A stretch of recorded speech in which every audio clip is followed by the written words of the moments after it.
And welcome back to another edition of the crew 247.com with Wani Wan and the coach as we're talking sports around the world. Reminding you to tune in and check us out on our website at thecrew247.com and log on to our social media and follow us, become a subscriber, become a follower, and you'll never miss another show. Today, we're going to talk about one of the biggest topics going around in college football, and that's Deion Primetime Sanders, who's making a big splash over there in Colorado. Yeah, man, he's been doing a good job. I've actually been being excited about it too, following the games, and I think this year they're projected to win 2 games all year, and they're already 3-0, so they're already way above projections. So they've been doing good. They got him nationally ranked. So let's see what happens. And then he's drawing national attention. I see where all the major networks have been coming over there doing they broadcast. So that just lets you know when a brother's in charge, he can do a good job. Huh? Well, Sanders is a great marketer too, so he's done a great job marketing himself, marketing his team. But yeah, you're right. They had game day out there this week for the NFL, or I'm sorry, the NCAA. Even The Rock showed up. The Rock was there interviewing with them and talking with them. So yeah, the bigwig celebrities are coming out too, watching the games. And then I think it was a big fuss, a big stir when he left Jackson State. Some felt he should have stayed at the HBC.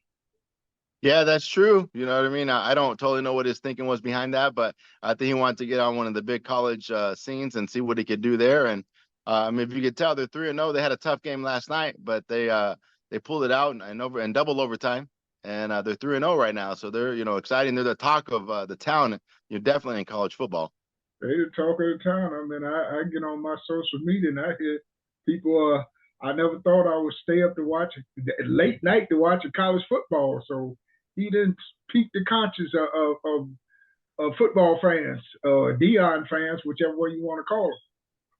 Yeah, no, he definitely has. Everybody's interested to see what's happening, what's gonna go on there, and so I give him his kudos. He's done a great job just developing his boys. He seems like he really has a big interest to their lives and just helping them out and advancing them. So there's big kudos to him. Yeah, well, I think one of the biggest things is when he was at Jackson State. I think they paid him like $300,000 to be the coach, and he went over there to Colorado, and he got a multi-million-dollar contract. So that might have played a big influence on the move too. Now, no, definitely, them college coaches make a lot of money, especially if they're in a big primetime program. Some of them make 5, 6, 7, up to $10 million a year. Being the college coach, and since they're state employees, they're actually the highest paid state employees since they, universities and state colleges. They're the highest paid employee, at that school. so what do I got to do to become a state employee? You gotta get into college football. So college football, college basketball. That's where all the money's at. Definitely. But I was looking at an article that said opening day for the Colorado football team generated over $18 million for that single weekend. Yeah, I believe it. In the economy, it generated $18 million for a weekend. That's people coming in, yeah. Renting out hotels, renting cars, going to restaurants, and buying T-shirts and paraphernalia. Merchandise. Yep. $18 million for one weekend. That's just one game. Right, exactly. I've seen another stat too here in Arizona where because they're going to be playing Arizona State this year. Average ticket was like $120. When they come in, it's going to be over $500. So it's multiplied by like 5 times. Yeah, I see the tickets prices now in Colorado is going for over $400 when they say before Deion came, you couldn't even get the tickets away. Right. No, you're right. And then they got crowds of over 53,000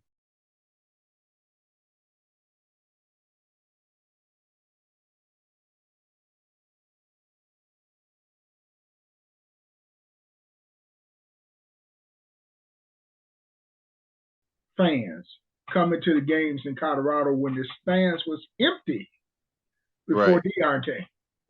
That's the primetime effect. Primetime effect took over. That's the primetime effect. So I mean, isn't that something how just that much excitement could be generated to a local team, a local college team, and more importantly, all this money's been generated. I mean, they go into the hundreds of millions of dollars this year alone of the gate and revenue coming in from the football team, and you Yeah, got no, definitely. these players before I guess the last couple of years they weren't even getting paid no money. They weren't getting Right. paid. Now athletes got the ability. I don't know if I guess if you got the right marketers, the right handlers, you may get some money off your name, off your image. But do you realize all the jerseys that's being sold with those Hmm. players' name on it still today? Yeah, definitely. The college is making tons of money off that right now. College is making millions, hundreds of millions of dollars off college sports. Hmm. So I mean, should Deion be lobbying for a raise? I think he said he should be paid more because he basically put him on the maps. He definitely brought in a lot more money than they're probably giving him. I'm not totally sure if his contract, if it's 3 years or 4 years or whatever it may be, but definitely maybe after the year, he definitely has something to negotiate and let them know what's going on about giving him a raise. So he might have to talk about some profit sharing or something when it come down to it. No, definitely. So I mean, when you talk about the excitement that he's bringing to college football, does that open the door for more black coaches, head coaches to be hired in college football? Because I don't think there's that many. Yeah, I mean it should, but I don't know if a lot of them have, the pedigree of Deion Sanders and also the backing. You know what I mean? Because he was a player himself. He was a multi-sport player. He played football and baseball. So him and Bo Jackson are just a few of the guys that ever did that. At the major league and NFL level. But Deion won a couple Super Bowls. He has a really big pedigree. He wasn't that known as a coach up until maybe only 4 or 5 years ago, once he started calling at the HBCUs. So, it might be hard, but it does open up a door, at least another outlet for that. So I mean, is it Deion? Is it Deion is winning these games? Is this the mystique, the magic, or is it just that he got a group of overly talented ball players? Probably a combination of the two. I mean, different players wanted to come play with them because it's Deion Sanders. So they wanted to go there and be in the program, be part of the team, be part of the mix. That's got to be part of it. But he's also got to have a good coaching staff to be able to put those pieces together and get the victories because it's not just that easy. Grab some players, put them together, and you're going to win. You still got to have a game plan. You got to have a philosophy and execute that philosophy. So basically, he taking advantage of his talent and his ability, but at the same time, he's showing, hey, I'm more than just prime time. I can physically do the job out. Right, exactly. I think he's taking advantage of his name, his clout, but he's, putting that to work and they're winning. It'd be different if they were 0-3 right now, then everybody wouldn't be talking about them, but they're 3-0, so they're putting in work, they're winning. So, definitely, people love winners, especially in sports, so. So we might have to put a call in to Deion prime time and see if we can get him on our show. We kind of national celebrities too now. Yeah, we got to call it. Let's call his agent. I think I'm gonna reach out to the school. I'm gonna He blow us up. we reach out to the sports information desk over there and see what we can do about getting prime time on this show. So y'all stay tuned out there. The crew247.com. I mean, we worldwide and Deion is prime time. So we're going to put it in there. But I mean, in all seriousness, and we are going to actually reach out and see if we can get a show with them. What is next for that program? I mean, is it a national title? I mean, he definitely elevate the team, the city, the players into the national spotlight. Yeah, I mean, it's got to be, of course, that's the ultimate goal is to win the national championship.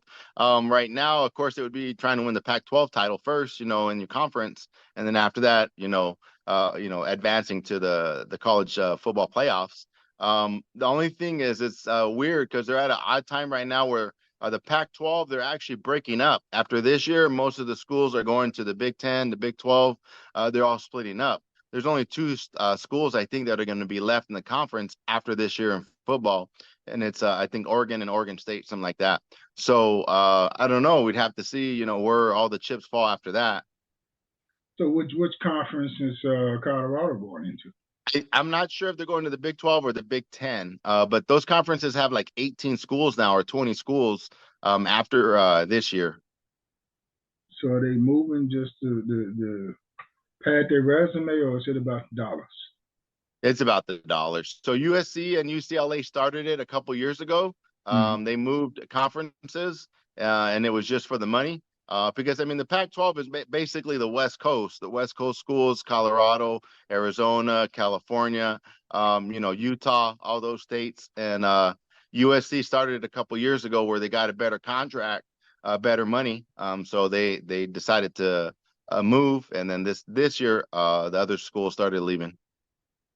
Yeah, and I mean these college football. I mean it's big time. I didn't know how big college football was until I've been a baseball coach pretty much all my life, but I had one of my former ball players, and he was a big time football player, and he wound up going to Northwestern to play football.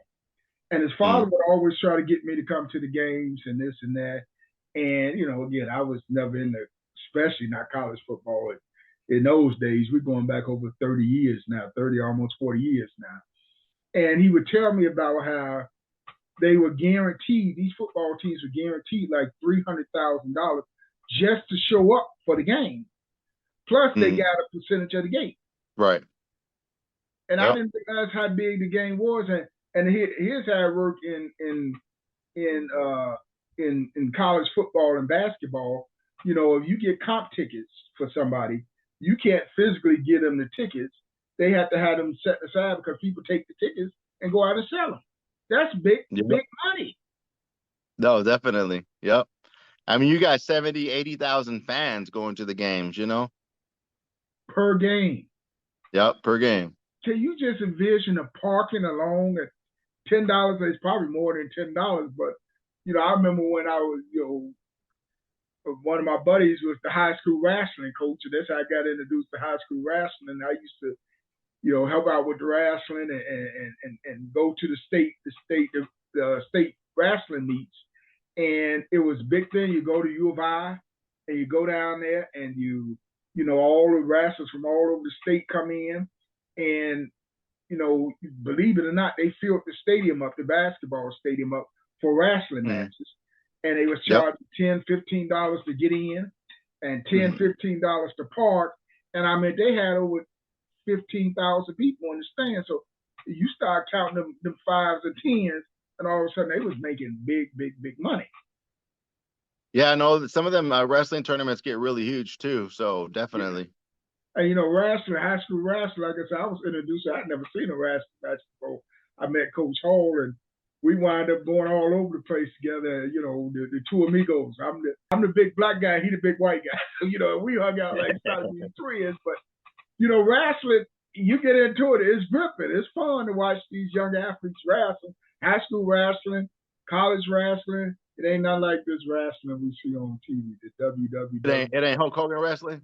No, it ain't that. I mean, see a real wrestling match. It's fun, and see the kids out there. It's something. But when we talk about college sports, it has definitely become a business. And as some say, it's more prestige to coach on the college level, basketball and football, than it is to coach in the NFL or the NBA. Yeah, it might be, especially if you go to Duke or North Carolina, some of those traditionally historical great programs. Heck yeah. I mean, you're filling in big shoes, so it definitely could be. I'm still amazed though that these schools, I think they have I know they have a multi-million-dollar contract for the teams that make it to the NCAA tournament for basketball. And the higher you go, the more you make. And I'm just amazed at the millions of dollars. I mean, hundreds of millions of dollars that have turned over for these college sports. And again, you got hundreds and thousands of athletes down through the years that got zero. Well, not legally anyway, but we ain't gonna talk about right. Not on the book. Not on the books. They got nothing out of those hundreds of millions of dollars. and they pack the stands, especially when you talk about the big name programs that's on the national TV. And then not only do you talk about the ones that's on national TV, you got these college football and basketball programs that have their own individual local contracts with the local TV and the local radio stations bringing in millions of dollars per game. And again, for years, I mean years, players was not able to capitalize on that's really that's disturbing when you think about it. Yeah, you're right. The haves and the have-nots. The haves, took advantage of it and took all the money. So, and they weren't even performing. They weren't doing the work. But, luckily for the NIL deals now, players at least can make some money off their name, image, and likeness, depending on how popular they are and the people they surround themselves with. Yeah, but shouldn't that be something? I mean, we talk about reparations in the quote unquote black community, but shouldn't there be some type of reparations for those college players that made millions and put these programs on the national level and got nothing out of it? Yeah, I mean, they should be able to get kicked down with something, but again, it was until Congress acted that change, So I think it'd be hard to go backwards, and the schools ain't going to want to give them the money back. NCAA is not going to want to give them the money back. So I think it's trying to change it from here going on forward. Yeah, well, my concern is again those that paved the way, they got nothing. I mean, the better products out there, they got something, but they ain't getting nothing.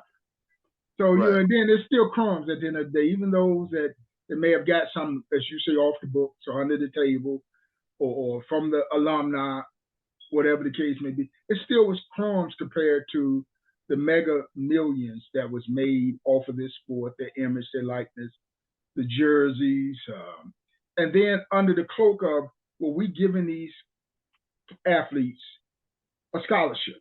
Yeah. When some of these guys would qualify for financial aid anyway, so wouldn't wind up paying to go to school anyway. Yeah, that is true. So and we ain't gonna get into it because you got a lot of minority athletes, especially in college football and college basketball, that have been taken advantage of because they the stars, they the heroes of that town, or they can't do no wrong. They the Michael Jordans of those towns. But as soon as they playing careers over, they can't come back there and get no jobs. They can't get employment. Yeah. And some of them don't even finish with a college degree at the end of the day. Yeah, you're right. Some of them leave early, they don't finish, and they don't go back, and they're, stuck with, what could have been. So they was exploited by the system. Yeah, pretty much. Okay, that's another show, another place, another time.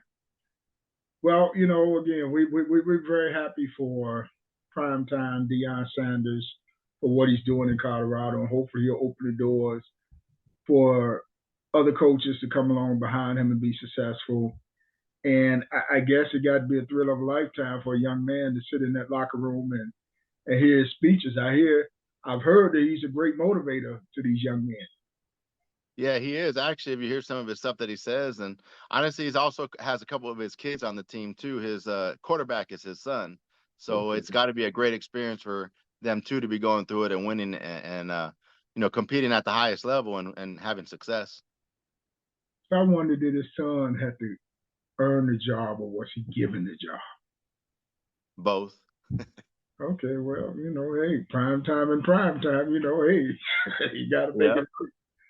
So Colorado is on the maps, and I think it'll be on the maps for a little while to go, a little while to come with Deion down there working his magic. And I'm happy for him, and I wish that program success. Again, I hope he leave a legacy behind that nobody can come along and challenge or contest, because the media has a way of building you up and tearing you down. So when they want to find a scandal or something, they'll go find something in his past, and as if none of us got a past, we all got a past, and they'll use that to bring you down. Yeah, exactly. Okay, so moving on along again, we're talking sports, the crew with Wani Wan and the coach. Today talking about Colorado football, and we're going to switch gears a little bit, and we're going to talk about Major League Baseball. What's going on with the stars of the game today? I mean, it used to be that these guys, when they come up out of the minor leagues and make it to the big leagues, and they come before the media and they talk to the media, give the interviews. And as these guys rise up the ladder and they get a little fame, a little glory, all of a sudden they shun the media. They don't want to, some of them don't want to talk to the media. The bigger their names get, the less successful they become. Well, what's wrong with that? Yeah, I think it kind of gets to the head a little bit too much. Maybe they're also in high demand, so they got to kind of quench that demand a little bit, or at least be selective, and then just speak to maybe the national outlets or whatever it may be. But yeah, it's tough when you got some superstars out there and they don't want to talk to the media, or they just big league you and shine you off, and don't talk to you at all. So it's probably not just a thing in baseball and MLB, but it's definitely something that is hurting the image of the players. Yeah, because you got guys. We got this thing that's called big league in the major leagues, where generally you come in the locker room and you'll ask a guy for an interview, and they got their routine, they got their work things they got to do, and they got go before the trainer, this and that. But generally, you come in, you ask a guy for an interview, and either he'll do that interview right then, or he'll say, "I got to go stretch, I got to see the trainer, or I got a team meeting," and he'll come back and he'll tell you, "Okay, well, if you get in the locker room, we usually there about 3:30, and for a 7 o'clock ball game, and you have about 45 minutes, an hour as the media to interview the players." He may tell you, "Okay, we can do it at 4:30." And he'll say, "Well, you either say, well, we can do it in the dugout, or we'll do it in the locker room, or whatever," and use that player show up. Or he'll say, "After we hit, can we do it then?" And he'll come back and he'll show up. Now, guys, they'll tell you, "Okay, well, I'll do it after I hit," and then when they finish hitting, they'll ease on down in the locker room and won't even give you an interview, walk right past you like you're not even there, and just blow you off. And it's usually the big name players once they reach that stardom point. Yeah, like I said earlier, I think the fame kind of just gets to their head, and they don't have time for the little man, time for us. So they just kind of shine us off. And then they got their local media. I mean, you got to understand, when a visiting team come in, or when they come to the visit city, you got a visiting media. So usually you go over there and you'll get an interview with if they got a star player or a standout player, or you have a targeted player, and most of the time that player only talk, or I'm learning, I don't want to call no names, but there's certain players will only talk to their local media that follows them on the road and or at home, but they won't give time to the visiting media. And I think, again, when these guys are coming up, they do it when they want attention, they want exposure, but now they use social media to communicate. And I think it's a travesty to the game when you got the stars of the game, and part of the media job is to interview you and introduce you to, the local fan base. Yeah, I think you did name one of the biggest things right there is social media. So they probably want to save some of their content and get it out the way they want it. There's also The Athletic, which is like a publication just for the athletes themselves. So when they want to write a big article about themselves, or they want to, give out big news, they do it through The Athletic, and versus, going through the traditional ways to do it. So you're right. They got social media out there. And so I think part of it too is social media has kind of hurt a lot of things too, because when players say certain things, then social media people use it against them. I've seen some just crazy stuff online where like a family member passes away or this or that, and the fans, talk stuff, and they just say nasty stuff to them. So I think some of the players probably just shell up too, and they want to keep their private lives private, or certain things of their life out of the spotlight. So how do they keep it out of the spotlight? They don't even bring it up or don't even mention it at all. Yeah, but I mean, with some of these guys, I mean, if you do a story or interview with them and it's not favorable to their liking, they, you kind of, in a sense, they just freeze you out. Yeah, they blackball you. Out. Well, I was trying not to use that word. Well, but then, again, you got some guys, and I must admit, probably about 85% of the guys are great with doing media requests for interviews. But then you get some of those, again, once they come up, their head get big. And again, I understand the life of a major leaguer. You out there to do a job while you on the field taking BP in the ballpark, fans trying to get your autograph. Then you're trying to do your job, and the media ask you for an interview, but that's what goes with it. That's what goes with the That's part of territory, the job. giving That's part interviews. of the job. Yeah. And again, like I say, my only problem is when you're in your early days, you looking for that attention. Who don't want to be on the camera? We can be out there shoot some footage, and we see the kids see the Minor camera. leaguer. They know to wave to the camera. I'm on TV and put me on TV. So I mean, it's kind of human nature to see the camera and want to get recognition. But then when you reach a certain plateau, you don't want no parts of it. That's the gripe I have. Yeah, no, definitely. Yep, you're right. I mean, because they're coming up, they want to make a name for themselves, so they want the publicity. They want, to do as many interviews as they can, and then, once they sign that big, large contract, or they get them, deals with their shoes or whatever it may be, Gatorade, whatever, might be sponsoring them. After that, they're like, all right, I already done made it, Yeah. And speaking of baseball, I mean, the game is changing so much and so fast. I mean, back in the day, guys got drafted and they spent time in the minor leagues developing how to be a complete and sound baseball player. And they spent the average of 3, 4, maybe 5 years in the minor leagues to get themselves to the point to play in the big leagues. Now you got guys with 1 or 2 years experience coming up to the big leagues, and basically they're getting a minor league training in the big leagues, which means you putting a flawed product out there on the field.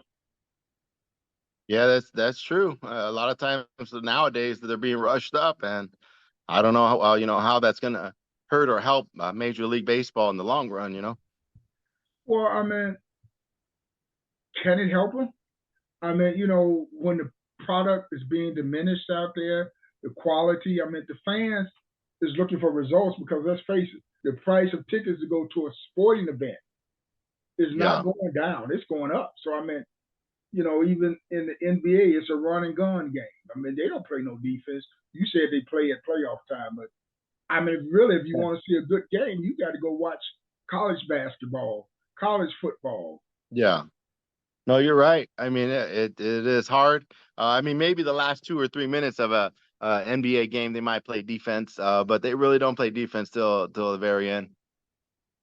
And so, again, the sport is going international, but the quality of the game sports is declining. Yeah, it is. Probably across the board. You know what I mean? It's different. A lot of it is just about business of it. A lot about it is just about the money of it. So, So what about that youngster that got that ambition of playing professional as a professional athlete? I mean, there's so many things out here about paying for this, paying for that, paying for this, paying for that. Is that benefiting the kids? I think not always. I think you got to also be put at the right place at the right time, have the right talent. But no, a lot of those, tournaments or showcases, whatever it may be, it's a business as well. Travel teams, that's a business. They're out there to make money. So I think you'd have to be able to be smart and limited and pick the right ones. But, it's kind of tough. I don't think scouting is what it used to be back in the day, There's no scouting today. There's no Yeah. scouting. The funny part, I was talking to one of the parents of one of my past players that played for me, I guess it's been about 10, 12 years ago. He had called me about something. We got to talking. Actually called me about a kid that he felt had some potential talent and ability that he wanted to introduce me to see if I can help get him some exposure. And in our conversation, one thing, and he talked about all the kids that have come through my program through the years.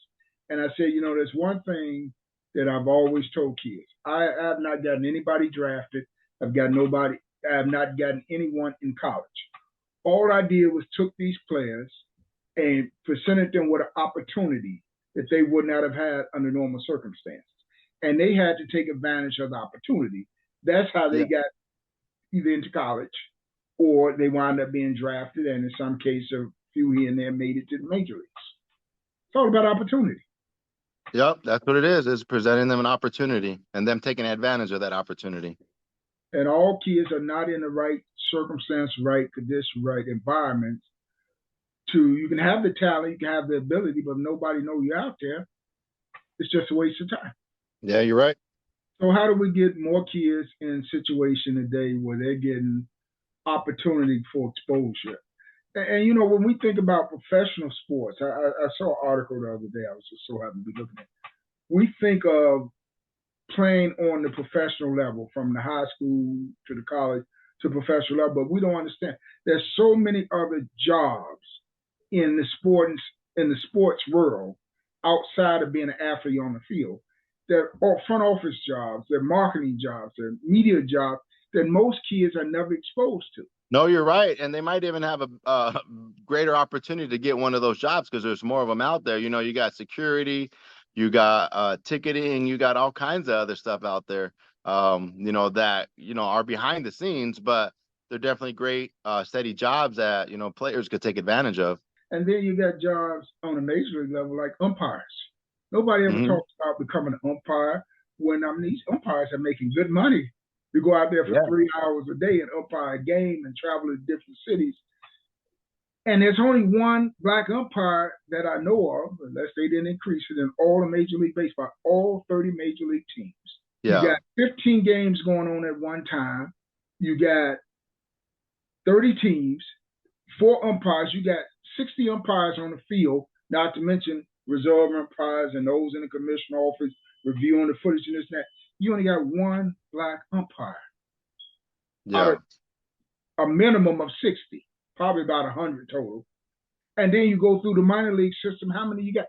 What does it, when we keep talking about the lack of African American baseball players in the major league, when we go talk about them as umpires, as base coaches, third base coaches, first base coaches. Managers. We got a couple Yeah. managers in Dusty and the Dodgers manager, but Yeah. we need more. No, you're right. We need more. Even Then, the umpires, they have a union, so they have a pretty strong job there. You know, they can go on strike, they can do whatever. Just like the players, they have a union just like the players. So it's a strong, steady job, like you're saying. and I don't remember their salary, but they got a 6-digit salary. Plus, they get Mhm. vacation time. They only work 6 months, but they get vacations. Right, right, exactly. And like you're saying, they're on the road with the teams and stuff too. I'm sure they put up in, good hotel rooms. They Good eat good. hotel. They So fly first class. Then you got the broadcasters. How many black broadcasters are there, announcers doing the game for radio and TV? You know, so many yeah, other front office. How many black scouts are they out there scout? I don't know. You'd have to tell us that, mate. You You broke can the count mold them on there. one hand. I don't know how many total, but I know you can count them on one hand compared to the scope of the overall game. Yeah. And then you got so many other positions. You got trainers, you got locker Hmm. room, you got equipment, you got front office people that's making decisions. You got IT people working in the major leagues. We got so far to Yep. go. We need our own league, a league of our own. That's what we need. We need some competition to go out there, to create opportunity for ball players to not only get that mindset of being professional athletes, but to be business entrepreneurs in the sporting world, sporting market. That's what our show will be next week, talking about entrepreneurs in the sporting field. No, that's definitely where everything is going. You know what I mean? Where you could create your own business, make money off your own self, off your own name and stuff. And with this social media, I mean, you don't need ESPN, MSNBC, CNN. You don't need all of them. You can go on YouTube, you go on Facebook, create your own media outlet. Yeah, definitely. Well, we're coming down to the wind down of the show. We got about a minute left on the crew247.com with the coach. And Juan, what you want to say out there to America? We got the Canelo fight coming up in a couple weeks against Charlo. Should be a great fight. It's happening September 30th. Look out for that one, and we'll catch you guys on the next show. Peace out to next week. Coach Juan. It's a wrap.